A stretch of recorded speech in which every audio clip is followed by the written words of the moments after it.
ہم لاتے ہیں ٹاپ نیوز، آپ کے فیوریٹ ٹاک شوز اور انلمیٹڈ انٹرٹینمنٹ صرف یوٹیوب پر۔ اگر آپ نے ابھی تک ہمارا چینل سبسکرائب نہیں کیا تو ابھی سبسکرائب کریں اور بیل آئیکن کو کلک کر کے ہماری لیٹسٹ ویڈیوز کے بارے میں اپڈیٹ جانیں۔ سبسکرائب کیجئے اور ہم آپ کو لیے چلیں گے آپ کی فیوریٹ ویڈیو کی طرف۔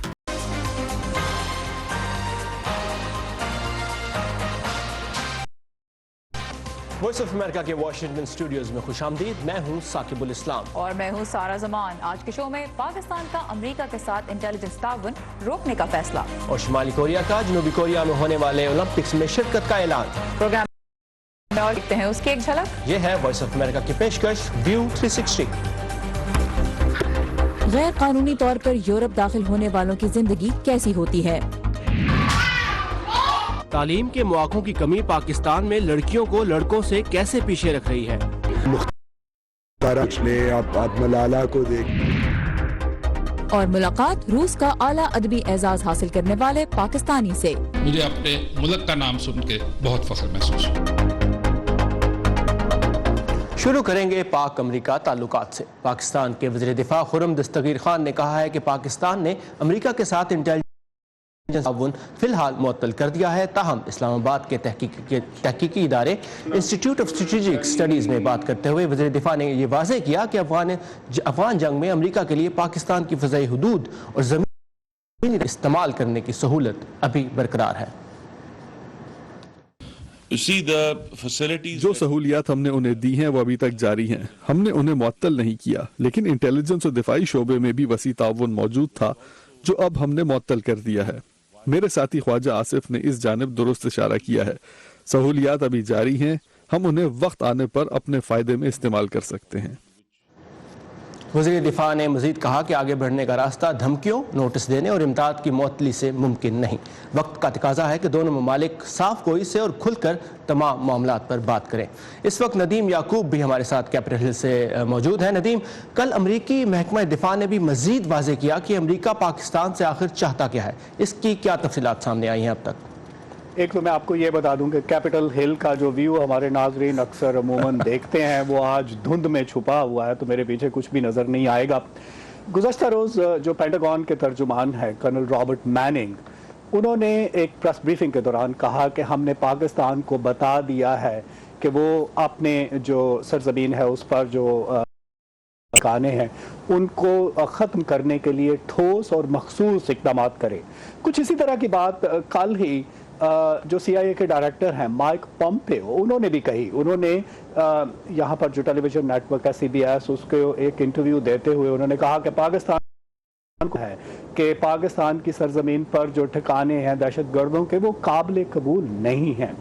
تو پینٹاگون کے جو ترجمان تھے انہوں نے پاکستان سے جو ان کی توقعات ہیں ان کے بارے میں کہا کہ ہماری توقعات بہت سیدھی سادی اور واضح ہیں، اور اگلے ہی جملے میں انہوں نے وہ واضح کیا کہ توقعات کیا ہے۔ میں پڑھ کے آپ کو طالبان اور حقانی نیٹ ورک کی قیادت اور حملوں کی منصوبہ بندی کرنے والوں کو پاکستانی سرزمین پر محفوظ پناہ گاہیں دستیاب نہ ہو اور نہ ہی وہ پاکستان سے کارروائیاں کر سکے۔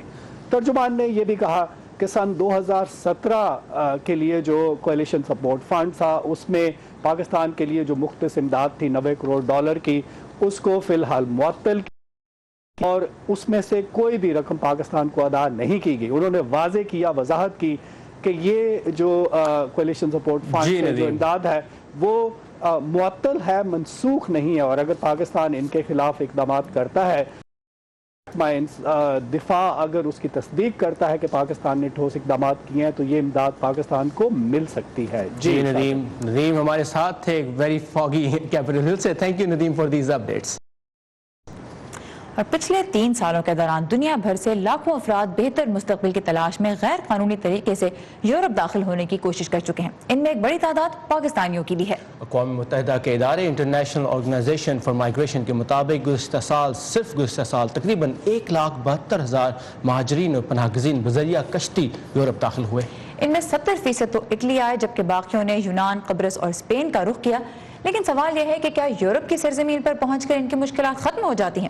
اس بارے میں آئیے دیکھتے ہیں۔ بہتر زندگی کی تلاش انہیں یہاں لے آئی ہے۔ شمالی اٹلی میں تارکین وطن اور پناہ گزین فرانس تک پہنچنے کا دشوار گزار سفر شروع کرنے سے پہلے یہاں عارضی قیام کرتے ہیں، لیکن اٹلی کے سرحدی قصبے وینٹیمیگلیا میں سخت حالات میں رہنے پر مجبور، اس سے بچنے کا کوئی طریقہ نہیں۔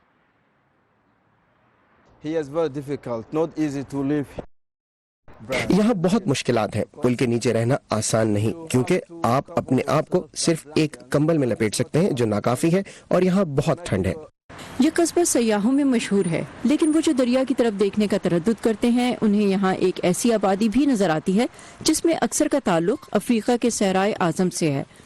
ان کی مدد کرنے والوں میں فادر ریٹو جولیو الویرز بھی شامل ہیں۔ ہمارے اندازے کے مطابق اس وقت تقریباً 200 لوگ دریا کے کنارے رہ رہے ہیں۔ یہ ایک بڑی تعداد ہے اور ایسا یہاں یورپ میں نہیں ہونا چاہیے۔ فرانس پہنچنا مشکل ہے۔ وینٹیمیگلیا سے آنے پر فرانس کی پولیس چوکس ہوتی ہے اور سرحدی علاقوں سے پکڑے جانے والوں کو واپس بھیج دیتی ہے۔ یورپی قوانین کے تحت تارک وطن اور پناہ گزین اس ملک میں پناہ کی درخواست دے سکتے ہیں جہاں وہ سب سے پہلے پہنچتے ہیں۔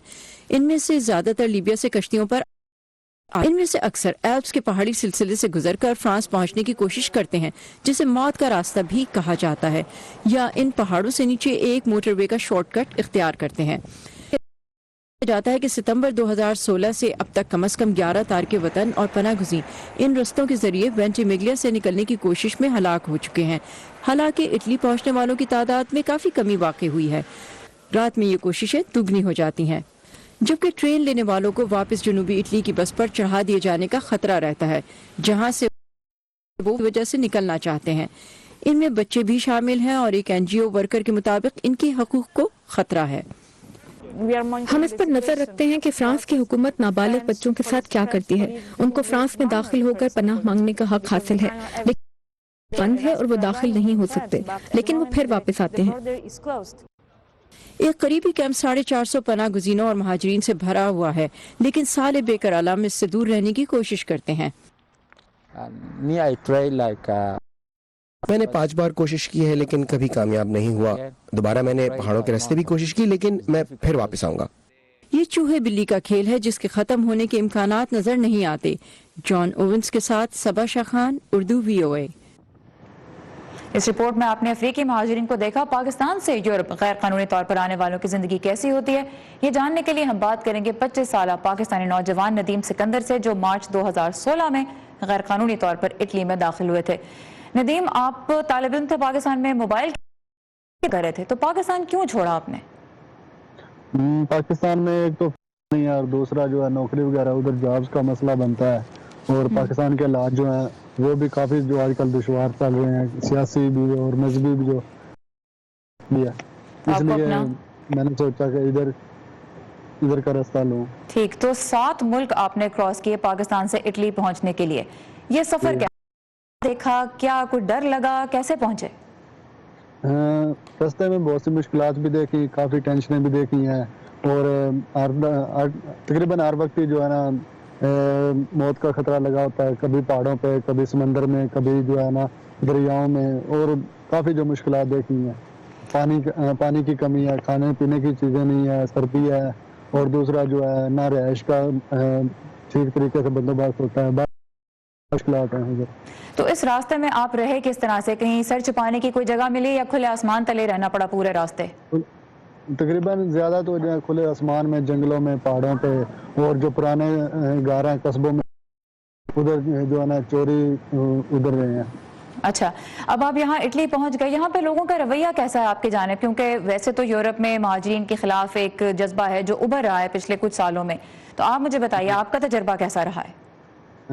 شروع میں جو ہے نا پتہ نہیں تھا ادھر کے حالات کا، اور ادھر کے کیا اصول ہیں، کیا لوگوں کے جو مائنڈ ہے، کیا سوچتے ہیں جو غیر ملکی ان کے بارے میں، لیکن آہستہ آہستہ جب ان کو پتہ چل گیا کہ یہ ہماری سوچ سے کافی مختلف ہیں، سب ایک جیسا نہیں ہوتے، تو کچھ لوگ ہیں جو ہمیں جو ہے نا اچھا بہیو کرتے ہیں، اچھا جو ہے نا، اور کچھ لوگ ہیں جو ابھی تک اپنی سوچ میں ہی ہیں کہ وہ ٹھیک نہیں کرتے۔ سب سے تکلیف دہ آپ کے لیے کیا رہا ہے اس میں؟ ابھی آپ جب اٹلی آئے ہیں، آپ کہہ رہے ہیں کچھ لوگوں کا رویہ ہے، کچھ کا اچھا نہیں، آپ کے ساتھ کسی نے کیا اچھا کیا اور کیا برا ہوا آپ کے ساتھ؟ نہیں، میرے ساتھ تو تقریباً سب نے جو ٹھیک ہے، اور اس کے بعد جدھر میں رہ رہا ہوں ابھی، یا پہلے میں کیم میں تھا وہ بھی ٹھیک تھے تقریباً میرے ساتھ تو نہیں، لیکن کافی دیکھا ہے کہ جو افریقہ کے لوگ ہیں یا افغانستان کے ہیں یا کچھ پاکستانی ہیں جو کام نہیں کرتے یا ان کا جو حالات ہیں وہ دیکھ کے یہ لوگ پسند نہیں کرتے۔ اچھا، ابھی آپ کو تو اقوام متحدہ کے کیمپ کی طرف سے ایک اپارٹمنٹ بھی ملا ہوا ہے رہنے کے لیے جو آپ دوسرے لڑکوں کے ساتھ شیئر کرتے ہیں، پاکٹ منی بھی ملتی ہے تھوڑی بہت اور کھانے پینے کا خرچہ بھی ملتا ہے، کیا آپ خوش ہیں اپنے فیصلے سے؟ اچھا کیا آپ نے یہاں کے؟ اچھا ہے، کیونکہ ایک فیوچر ہے اور ایک جو ہے نا کل کے لیے بندہ کرتا ہے، اتنی تکلیفیں اور اتنی مشکلات دیکھتا ہے، ابھی سوچا ہے کہ اور امید بھی ہے اور یہی سوچ رہا ہوں کہ انشاءاللہ ٹھیک ہے۔ تو دوسروں کو آپ یہ مشورہ دیں گے کہ وہ بھی اسی طرح غیر قانونی طریقے سے آنے کی کوشش کریں یورپ؟ میں تو بالکل میں تو کسی کو مشورہ نہیں دوں گا، کیونکہ راستے میں اور کافی جو ادھر بھی ٹائم لگ جاتا ہے، 2 سال لگ جاتے ہیں، 1 سال لگ جاتا ہے، تو ظاہر ہے میں تو نہیں چاہوں گا کہ غیر قانونی طریقے سے آنا ہے، اگر آنا ہی ہے ضروری ہے کسی نے آنا تو لیگل طریقے سے بندہ آ جائے۔ ابھی کیا فیوچر دیکھ رہے ہیں؟ ابھی اپنے آپ کو سیٹل کرنے کے لیے آپ کو مزید کیا کرنا ہے؟ ابھی ایک تو ڈاکومنٹس کا جو پروسیس چل رہا ہے اس مل جائیں گے، اور دوسرا جو ہے نا کام وغیرہ کی تلاش میں کوئی کام مل جاتا ہے چھوٹا وہ بھی کر لیتے ہیں، بس ٹھیک ہے اپنا چل رہا ہے۔ اور راستے میں آپ نے اور لوگ بھی دیکھے ہوں گے خاص طور پہ پاکستانی، ان کا تھوڑا سا بتائیے کہ کیا آپ نے دیکھا کہ کسی کی جان کو خطرہ ہوا ہو، کوئی گم ہو گئے ہوں لوگ جن سے آپ کا پہلے رابطہ تھا اب نہیں رہا رابطہ؟ تھوڑا سا مجھے یہ بتائیے کہ جن لوگوں سے آپ کی ملاقات ہوئی کیا ان سے آپ رابطے میں ہیں یا نہیں؟ کافی لوگ ہیں جن سے راستے میں میری ملاقات ہوئی اور ان کا نہیں پتا کہ وہ کدھر ہیں، کس سال میں ہیں اور کس ملک میں ہیں، کیونکہ اتنے سارے ملک میں کراس کر کے آیا ہوں غیر قانونی طریقے سے، اور مجھے نہیں پتا کہ وہ ابھی کدھر سٹے کر رہے ہیں، ہو سکتا ہے گریس میں۔ ندیم سکندر ہم سے بات کرنے کا بہت شکریہ۔ اور سارا ندیم کو ہم نے دیکھا کہ ان کی جو کچھ تصاویر ہم نے ان کے اپارٹمنٹ میں دیکھی جس میں وہ رہ رہے ہیں، وہ خوش قسمت ہیں کہ ان کے سر پر چھت ہے، اور جس راستے سے وہ ایشیا سے یورپ داخل ہوئے تھے وہ بالکن روٹ کہلاتا ہے، یہ 2016 سے بند ہے، اور اب بھی درجنوں پاکستانی اور افغان غیر قانونی تارکین وطن سربیا اور سرحد پر شدید سردی میں کھلے آسمان تلے رہ رہے ہیں۔ کچھ نے سرحد کے قریب قصبوں میں پناہ لی، لیکن وہاں کے گھروں کے مالکان نے انہیں یہ کہہ کر نکال دیا کہ وہ پراپرٹی کو نقصان پہنچا رہے ہیں۔ سربین عہدیداروں کے مطابق تقریباً 4000 تارکین وطن اس وقت مہاجر کیمپوں میں ہیں، جبکہ مزید 500 ملک بدری کے ڈر سے ان کیمپوں سے باہر رہ رہے ہیں۔ گزشتہ سال بالکن ممالک کی سرحدوں کو قانونی طور پر کراس کرنے کی 10,000 سے زائد کوششیں ریکارڈ کی گئیں، ان میں تقریباً 4000 کوششیں پاکستانیوں نے کی جو سب سے زیادہ تھیں۔ یہاں واضح کرتے چلیں کہ یہ 10,000 کوششیں غیر قانونی طور پہ داخل ہونے کی تھیں، اور بہت سے لوگ ملٹیپل ٹائمز یہ کوشش کر سکتے ہیں، اس لیے انٹریز کا نمبر افراد کی تعداد سے زیادہ بھی ہو سکتا ہے۔ اور اس امپورٹنٹ ایشو پہ ہم نے بات کی، پروگرام کو آگے بڑھاتے ہیں۔ جنوبی کوریا کے سرکاری ذرائع کے مطابق 9 فروری سے وہاں ہونے والے سرمائی اولمپکس کے لیے شمالی کوریا اپنا وفد بھیجنے پر آمادہ ہے، جس میں سرکاری افسران، کھلاڑی اور دیگر عملہ شامل ہوگا۔ شمالی اور جنوبی کوریا کے عہدیداروں کے درمیان آج 2 سال میں پہلی مرتبہ آمنے سامنے بات چیت ہوئی۔ اس موقع پر جنوبی کوریا نے سرحدوں پر تناؤ کم کرنے کے لیے دونوں جانب کی افواج کے درمیان مذاکرات کی پیشکش بھی کی، لیکن دوسری جانب اس ملاقات کے خلاف جنوبی کوریا کے دارالحکومت سول میں ایک مظاہرہ بھی ہوا۔ کوریائی خطے میں تناؤ کم کرنے کے لیے امریکہ اور مشترکہ فوجی مشقیں اولمپکس کے بعد تک کے لیے ملتوی کر چکے ہیں۔ اور دنیا کے دیگر ملکوں سے ملنے والی کچھ اہم اور دلچسپ خبریں ورلڈ ویو میں۔ فلسطینی مہاجرین کے لیے اقوام متحدہ کی ریلیف ایجنسی کے مطابق امریکہ کی جانب سے اس کی فنڈنگ روک دیے جانے کی دھمکی پر عمل درآمد کی صورت میں اندازاً 5 لاکھ رجسٹرڈ فلسطینی پناہ گزینوں کو شدید مشکلات کا سامنا کرنا پڑ سکتا ہے۔ وائس آف امریکہ کو ایک انٹرویو میں United nations works and relief agency for Palestine کے ترجمان نے کہا کہ فی الحال امداد روکنے کا حتمی فیصلہ نہیں کیا گیا۔ ایران کے سپریم لیڈر آیت اللہ علی خامنائی کا کہنا ہے کہ ایران میں امریکہ اور برطانیہ کی جانب سے ملک میں بدامنی پیدا کرنے کی کوشش ناکام ہو گئی ہے۔ احتجاج کرنے والے 22 سالہ شخص کی دوران قید ہلاکت سے مرنے والوں کی تعداد 22 ہو گئی ہے۔ فرانسیسی صدر نے بیجنگ میں چینی صدر سے ملاقات میں برابری کی بنیاد پر تجارت پر زور دیا ہے اور فرانس کی کمپنیز کی چینی مارکیٹس میں رسائی کے بدلے میں چین کو فرانس میں تجویز دی ہے۔ جاپان میں سومو ریسلنگ کے سالانہ مقابلوں کے آغاز کے لیے خصوصی تقریب منعقد کی گئی۔ ان کو اپنے ساتھی پہلوان کو ایک جھگڑے میں زخمی کرنے کے بعد ریٹائر ہونا پڑا تھا۔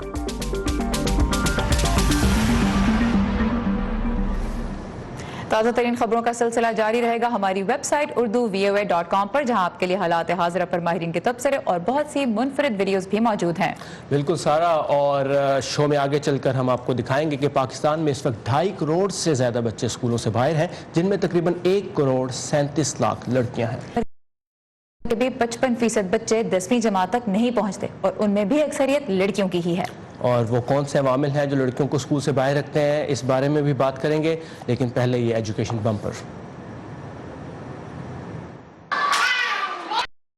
اگرچہ پاکستان میں ایسے کئی سرکاری، غیر سرکاری اور بین الاقوامی ادارے ہیں جو ملک میں لڑکیوں کی تعلیم کے فروغ کے لیے کام کر رہے ہیں، لیکن پھر بھی اعداد و شمار کے مطابق پاکستان میں لڑکیاں میں دگنی تعداد میں تعلیم ادھوری چھوڑ رہی ہیں۔ کچھ علاقوں میں لڑکیوں کی تعلیم کی شرح محض 8% ہے۔ کلچرل بائسز ہوتے ہیں کہ وہ کہتے ہیں کہ لڑکیوں کو نہیں پڑھنا چاہیے عمر کے بعد، لڑکے کرتے ہیں کام اور شادیاں ہو جاتی ہیں جلدی، تو اس کا یہ مطلب نہیں ہے کہ لڑکیوں کی تعلیم بند کی جائے۔ پاکستان میں غریب طلبہ کے تعلیمی حقوق کے لیے کام کرنے والی ایک NGO کے احسن ظفر ملک میں لڑکیوں کی تعلیم پر واشنگٹن ڈی سی میں کرائے گئے ایک مکالمے کے شرکاء میں سے ایک تھے۔ ماہرین نے معاشرتی رویوں کے ساتھ غربت کو تعلیم سے متعلق خاندان کے فیصلوں میں ایک اہم فیکٹر قرار دیا۔ خانوں میں بنیادی وسائل کو مد نظر رکھ کر فیصلے کیے جاتے ہیں۔ وہ لڑکوں کو تعلیم دلواتے ہیں، لیکن لڑکیوں کی شادیاں جلد کر دیتے ہیں، کیونکہ لڑکیاں معاشی طور پر ان کا سہارا نہیں بن سکتی۔ لڑکیوں کی جلد تعلیم چھوڑنے یا تعلیم حاصل وجوہات کچھ بھی ہوں، تبدیلی کے اس سفر کا آغاز کلاس روم سے ہوتا ہے۔ ہم دیکھ رہے ہیں کہ وہ بچیاں جو پرائمری تعلیم مکمل کر لیتی ہیں، یقیناً ان کی کم عمری میں شادیاں نہیں ہوتی، ان کے بچے بھی جلدی یا زیادہ نہیں ہوتے، اور بہت کم ہی امکان ہے کہ وہ گھریلو تشدد کا شکار ہوں۔ تعلیمی ماہرین کا کہنا ہے کہ خواتین کو با اختیار بنانے سے بھی آئندہ تبدیل کی جا سکتی ہے۔ ہر ڈومین ایسا ہی ایک ادارہ ہے جو پاکستانی خواتین کو ٹیک کے شعبے میں روزگار کے مواقع دیتا ہے۔ ہم پاکستان میں کم اور درمیانی آمدنی والی خواتین کی تربیت کرتے ہیں، کیونکہ اگر ماں تعلیم یافتہ ہوگی تو ہی وہ اپنی بیٹی کو تعلیم یا باقی خاندان کی سوچ تبدیل کر سکے گی۔ حالیہ برسوں میں دہشت گردی اور انتہا پسندی کی وجہ سے بھی پاکستان کے کئی علاقوں میں اسکول یا تو بند کر دیے گئے یا انہیں تباہ کر دیا گیا، جو ابھی تک دوبارہ کھل نہیں سکے ہیں۔ ماحول میں جب کشیدگی ہوگی تو اس سے تعلیم پہ اور بہت ساری چیزوں پہ اثر پڑے گا۔ تعلیم میں وہ طاقت بھی، اور اس کے لیے بہت سارے لوگوں کی کوشش جو ہے وہ ہمارے سامنے واضح بھی ہے۔ مختارہ مائی کا آپ سوچ لیں، آپ ملالہ کو دیکھ لیں۔ ان کا کہنا ہے کہ پاکستان میں لڑکیوں کے لیے تعلیم کی صورتحال میں بہتری لائی جا سکتی ہے اگر ملک میں موجود رائٹ ٹو ایجوکیشن ایکٹ پر صحیح طریقے سے عمل درآمد کیا جائے۔ اس کے علاوہ نصاب میں بھی لڑکیوں کی تعلیم سے متعلق مواد شامل کر کے سوچ میں تبدیلی لائی جا سکتی ہے۔ نیلوفر مغل، اردو VOA، واشنگٹن۔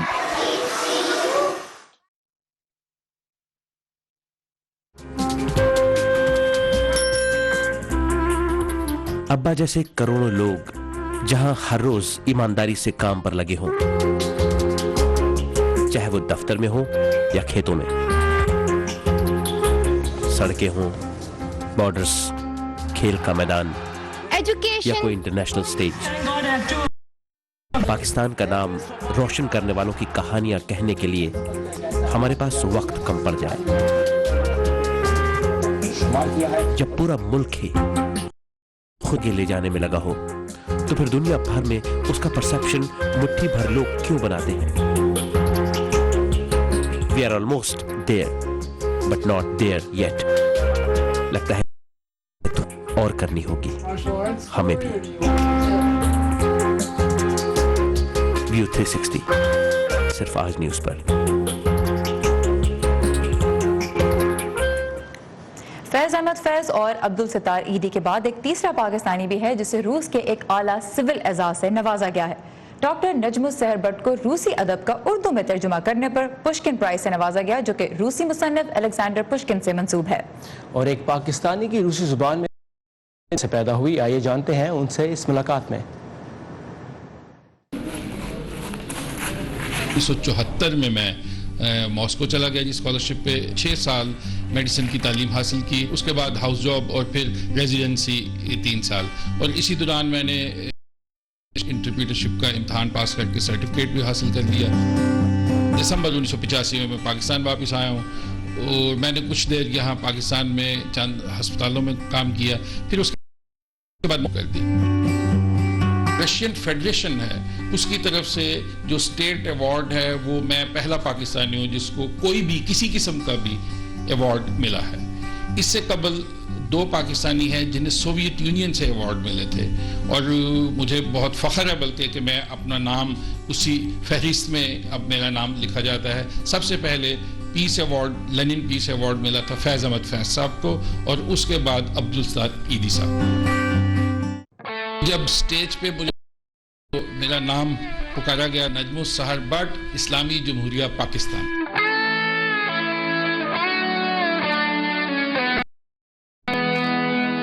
مجھے اپنے ملک کا نام سن کے بہت فخر محسوس ہوا۔ ایوارڈ روس کا ایک بہت بڑا سویلین لٹریری ایوارڈ ہے۔ انٹرنیشنل لیول پہ جو غیر ملکیوں کو دیا جاتا ہے، ظاہر ہے جن کا کسی نہ کسی طریقے سے تعلق روس کے ساتھ بنتا ہے کہ آپ ان کی زبان کو پروموٹ کر رہے ہیں، آپ ان کے کلچر کو پروموٹ کر رہے ہیں۔ سب سے پہلے جو ہے ایک بڑا مشہور روسی ناول ہے ماسٹر اور مارگریٹا، میں نے پہلی دفعہ اس کو انٹرنیٹ پہ دیکھا، کلب کی جو سائٹ تھی وہاں پہ ایک فقرہ درج تھا that this novel has been translated in languages of the world except Urdu. So that became a challenge for me. 6 کتابیں میں نے ترجمہ کی ہیں، ان میں ماسٹر اور مارگریٹا، شیشے کا آدمی، بحر تنہائی، میری آخری جنگ، مرد آہن اور خرگوش اور اژدہا شامل ہیں۔ اس کے علاوہ جو افغانستان کی جنگ کے بارے میں، وہ روسی صدر کے بارے میں کتاب ہے، وہ بہت سارے لوگوں کے ابہام دور کرتی ہیں یہ کتابیں۔ یہ ہم سے بلکہ زیادہ نزدیک ہیں، اور چونکہ یہ جغرافیائی طور پہ بھی نزدیک ہیں، ثقافتی طور پہ بھی نزدیک ہیں، اور ہم بینگ ایک چھوٹا ملک، بینگ ایک غریب ملک، ہمیں ان لوگوں سے تعلقات میں فائدہ ہی فائدہ ہے۔